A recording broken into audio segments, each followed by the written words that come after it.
যদিও সে জিনা করে, যদিও সে চুরি করে, তবুও জান্নাত। কিন্তু শর্ত কি জানেন? আল্লাহু আকবার। কলিজা কাঁপানো হাদিস। সবাই ফুল ভিডিওটা মনোযোগ দিয়ে শুনবেন এবং এই হাদিসটি শেয়ার করে অন্যদেরকেও জানার সুযোগ করে দিবেন। রাসূল সাল্লাল্লাহু আলাইহি সাল্লাম বলেন, জিবরাইল আলাইহিস সালাম আমার কাছে এসে সুসংবাদ দিলেন, আমার উম্মতের যে ব্যক্তি আল্লাহর সাথে কোনো শিরিক না করে মারা যাবে সে জান্নাতে যাবে। আবু যর রাদিয়াল্লাহু আনহু বললেন, যদিও সে জিনা করে, যদিও সে চুরি করে। রাসূল সাল্লাল্লাহু আলাইহি সাল্লাম বলেন, হ্যাঁ, যদিও সে জিনা করে, যদিও সে চুরি করে। বুখারী মুসলিম। কিন্তু শর্ত কি? দুইটা শর্ত। এক, শিরিক না করা, অর্থাৎ আল্লাহ শিরিক মাফ করেন না, এছাড়া যাকে ইচ্ছা মাফ করে দেন।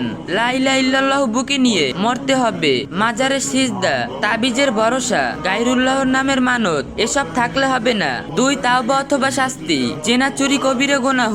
তিনটা রাস্তা আছে। দুনিয়াতে তাওবা করলে, চোখের পানি ফেললে, মাপ চাইলে আল্লাহ সব ধুয়ে দেন। তাওবাকারী এমন যেন গুনাহই করে নাই, দুনিয়াতে শাস্তি পেলে হাত কাটা, বেতের আঘাত, এটা কাফফারা হয়ে যায়। তাওবা না করলে আল্লাহর ইচ্ছা, চাইলে জাহান্নামে শাস্তি দিয়ে তারপর জান্নাতে দিবেন, চাইলে শুরুতেও মাফ করে দিবেন। কিন্তু শিরিক না থাকলে জাহান্নামে চিরকাল থাকবে না। খেয়াল করেন, এই হাদিস শুনে জেনা, চুরি লাইসেন্স পায় নাই আমরা।